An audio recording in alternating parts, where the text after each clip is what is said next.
امام حسن اور حسین بیمار ہو گئے تو حضرت فاطمہ نے منت مانگی، یا اللہ میرے بچوں کو شفا دے، میں 3 روزے رکھوں گی۔ اللہ تبارک و تعالیٰ نے بچوں کو شفا عطا فرما دی۔ اور میں سمجھتا ہوں یہ کربلا کی ٹریننگ تھی۔ روزے رکھے بچوں نے۔ کس نے روزے رکھے؟ بچوں نے۔ کس نے؟ 7-8 سال کی عمریں بچوں کی۔ حضرت علی فرماتے ہیں جب میں نے دیکھا نا میرے بچے بھی روزے سے ہیں تو میں کہیں سے تھوڑے سے جوں لایا۔ یہ شہزادے ہیں کائنات کے سب سے بڑے۔ فرماتے ہیں میں نے بی بی پاک کو دیے تو سیدہ پاک نے جوں پیسے روٹیاں پکائیں، اور جب عین افطاری کے وقت کھانا سامنے آیا تو دروازے پہ بھکاری آیا۔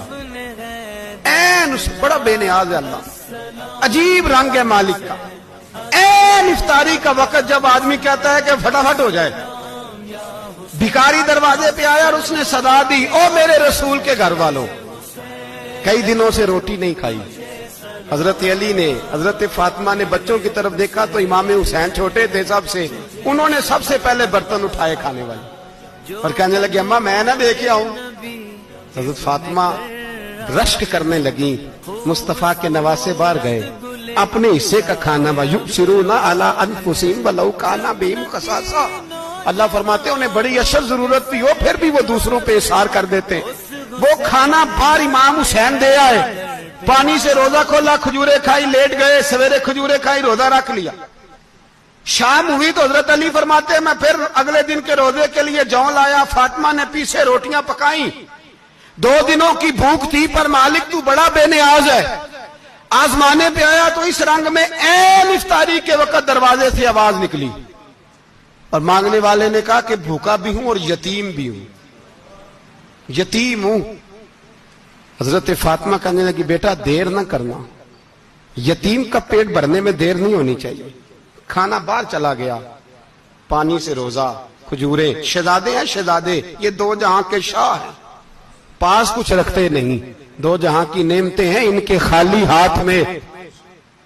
کھجور پانی سے افطاری بھی، سحری بھی، سویرے پھر اٹھے، روزہ رکھا، تیسرا دن ہے، تیسرا۔ ذرا دل پہ ہاتھ رکھنا، بچہ ایک رات بھوکا ہو تو اماں سوتی نہیں۔ اور میں کہا کرتا ہوں اماں فالج والی ہو نا، فالج والی ماں، فالج زدہ، تو آدھی رات کو اس کا بیٹا جوان کہے تھوڑی بھوک لگی ہوئی تھی تو اماں کو رینگنا بھی پڑے تو وہ رینگ کے بھی جاتی ہے، روٹی پکاتی ہے، کہتے ہیں میرا لال بھوکا نہ سو جائے۔ اور مصطفیٰ کی بیٹی سے زیادہ بچوں سے کون پیار کر سکتا ہے؟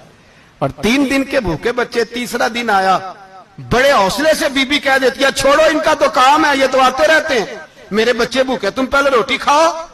لیکن میرے بھائی کربلا ایسے نہیں سجتی۔ یہ جو برگر کھا کے ناراض ہونے والے بچے ہوتے ہیں یہ میدانوں میں نہیں نکل پاتے، ان کے لیے مشکل ہوتا ہے۔ حضرت فاطمہ نے، حضرت علی نے ڈیوٹی کی، ڈیوٹی اپنے بچوں کو تیار کیا کربلا کے لیے۔ تیسرے دن جب رکھا صاحب نے کھانا تو باہر سے بولنے والا بولا کہا میں مسکین ہوں، لاچار ہوں، گھر بھی کوئی نہیں، کھانا بھی کوئی نہیں۔ امام حسین پھر اٹھے، تیسرے دن کا بھی کھانا دے دیا۔ حضرت علی فرماتے میں بچے پکڑ کے مسجد لے کے گیا، کہیں بھوک سے میرے لال گر نہ جائیں۔ کہتے ہیں ہامتے کامتے تینوں شہزادے مسجد میں داخل جو ہوئے تو بس ہماری قیمت پڑ گئی، مول پڑ گیا ہمارا۔ کہتے ہیں مسجد میں قدم رکھا تو ایسے لگا جیسے نبی پاک ہمارا انتظار کر رہے ہیں۔ فرماتے ہیں تیسرے دن کی مغرب پڑھنے گئے تو حضور نے تینوں باپ بیٹوں کو چہرے دیکھے، فرمایا علی یہ جبریل کھڑے ہیں اور فرما رہے ہیں تیرے 3 دن کا عمل خدا کو بھی بڑا پسند آیا ہے، محمد مصطفیٰ کو بھی بڑا پسند آیا ہے۔